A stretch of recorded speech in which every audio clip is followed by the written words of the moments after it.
আসসালামু আলাইকুম এভরিওয়ান। আলহামদুলিল্লাহ পৃথিবীর সেরা একটা মুহূর্ত ক্যাপচার করতে পারছি, প্রথম তুষারপাত। আজকের এই স্নোফলের ভিতরে ঘুরবো, ফিরবো, খেলবো আর এনজয় করবো। তো চলেন, লেটস গো। হেই এভরিওয়ান, দক্ষিণ কোরিয়া থেকে আই এম রাশিদুল। পড়ছে স্নোফল, সৌন্দর্যে বিমোহিত চারদিক আর উপভোগ করছি আমি, তাই তো আপনাদের সাথে শেয়ার করতে কখনোই ভুলিনি। অ্যাকচুয়ালি বরফ দেখলেই আমার মন ভালো হয়ে যায়। পুরা একদম অসম্ভব সুন্দর দৃশ্য। মানে আল্লাহ এই বরফটাকে যে কতটা চমৎকার করে বানাইছে, আর বাকি সবকিছু তো বাদই দিলাম। প্রত্যেকটা জিনিসই আপনার অসম্ভব লেভেলের সুন্দর। আশেপাশের দৃশ্য মনে হচ্ছে যে গাছে ফুল ফুটছে, সাদা সাদা ফুল। গাছে কিন্তু পাতা পড়ে গেছে, প্রচন্ড শীতে গাছে পাতা পড়ে গেছে, কিন্তু এই বরফগুলো জমা হয়ে মনে হচ্ছে যে গাছের মাথায় আপনার সাদা সাদা ফুল ধরে আছে। থোপায় থোপায় সাদা সাদা, দেখতে এতটা দারুণ, আসলে আমি ভিডিও করে আপনাদের বিশ্বাস করাতে পারবো না। যদি কখনো সময় পান, অবশ্যই যেখানে বরফ ঝরে, তুষার পড়ে, সেখান থেকে ঘুরে আসবেন, তাহলে লাইফটাকে আসলে উপভোগ করতে পারবেন যে কতটা সুন্দর এই পৃথিবী আর প্রত্যেকটা জিনিস আল্লাহ কতটা চমৎকার করে বানাইছে। সে যেহেতু প্রথম স্নোফল পড়তেছে, যার জন্য শুধু আমি না, আমার মতো অনেক পাগলে কিন্তু ঘর থেকে বের হয়েছে। বছরের যেহেতু প্রথম স্নোফল, অনেকে স্মৃতি হিসেবে রাখতেছে। ওনাদের নতুন বাচ্চা হয়েছে, বাচ্চাটাকে নিয়ে আপনার ঘুরতে বের হয়েছে। স্নোফল হচ্ছে এমন একটা জিনিস যেটা নিয়ে আপনার যে কবিতা লিখতে পারতো না, সেও কবি হয়ে গেছে। উপন্যাস, গল্প, গ্রন্থ, মুভি, কত কিছুই না হয়েছে। দেখেন পুরো একদম যত দূর দেখা যাচ্ছে প্রচুর পরিমাণে বরফ আর বরফ। বাহিরে আজকে প্রচুর পরিমাণে ঠান্ডা, একদম হাত পা জমে যাচ্ছে, কিন্তু আসলে যত দূর চোখ যাচ্ছে ততটাই চোখ আসলে বিমোহিত হয়ে যাচ্ছে। এমনকি যতই বলি রাশিদুল ঠান্ডায় জমে যাবি, কেউ নাই আশেপাশে, মন ততই বলে আরেকটু ভিতরে যায়, কতই না সুন্দর, কতই না চমৎকার। ছোটবেলায় হিন্দি মুভি, ইংলিশ মুভিতে দেখতাম যে বরফের ভিতরে সবাই কত মজা করে, নায়ক নায়িকা কত কিছু করে আর কি, নাচানাচি, দৌড়াদৌড়ি, বিলাবিলা ইটিসি। তো সেখান থেকে আমার খুব ইচ্ছা এই বরফ নিয়ে আমি খেলবো, কিন্তু আসলে দুঃখ আমার তো এখানে আর কেউ নাই, তাই একা একাই বরফ নিয়ে খেলতেছি, ঘুরতেছি, ফিরতেছি, উপভোগ করতেছি। এত দুঃখ কোথায় রাখবো?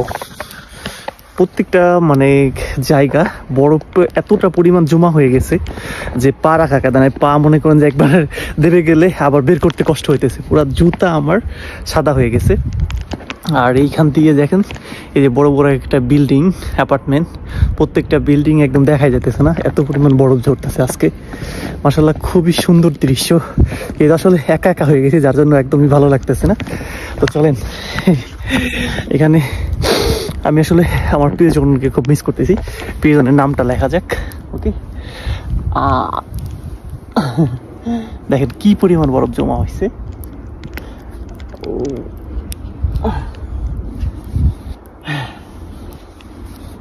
লাভ, আমার প্রিয়জনকে খুব মিস করতেছি।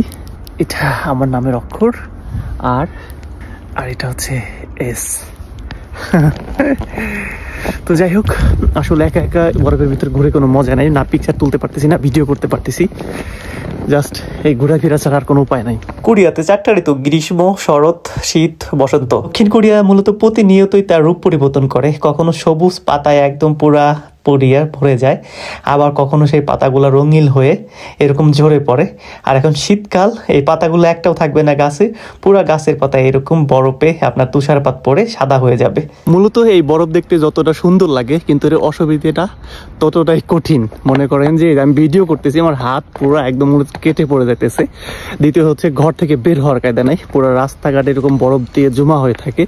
তারপরে আপনার গাড়ি চলাচল করতে পারে না, গাড়ি স্লিপ কাটে, অ্যাক্সিডেন্ট হওয়ার সম্ভাবনা সব থেকে বেশি। আর এই বরফের ভিতরে আপনার ঠান্ডা, জ্বর, এগুলো হওয়ার সম্ভাবনা বেশি থাকে। এছাড়া আপনার বিভিন্ন ফসল ফলাদি যেগুলো মাঠে থাকে সেগুলো নষ্ট হয়ে যায়, একদম পচে যায়। অ্যাকচুয়ালি আমি আর থাকতেই পারতেছি না, প্রচুর ঠান্ডা।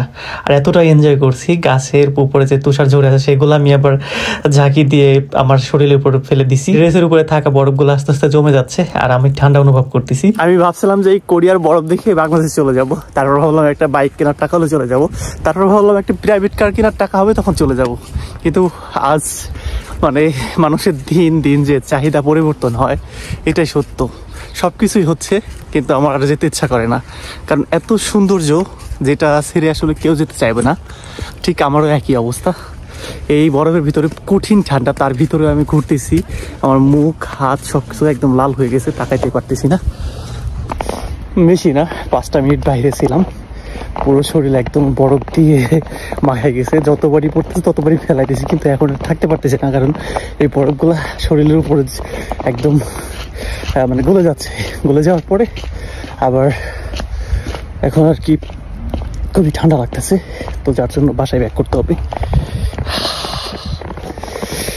সেই সেই প্রচুর এনজয়, একদম গাছের পাতাগুলা কি অবস্থা। ওকে, বাই বাই, সবাই ভালো থাকবেন। আবার অন্য সময় বড় তুষার ঝরার ভিডিও নিয়ে আসবো। আল্লাহ হাফেজ।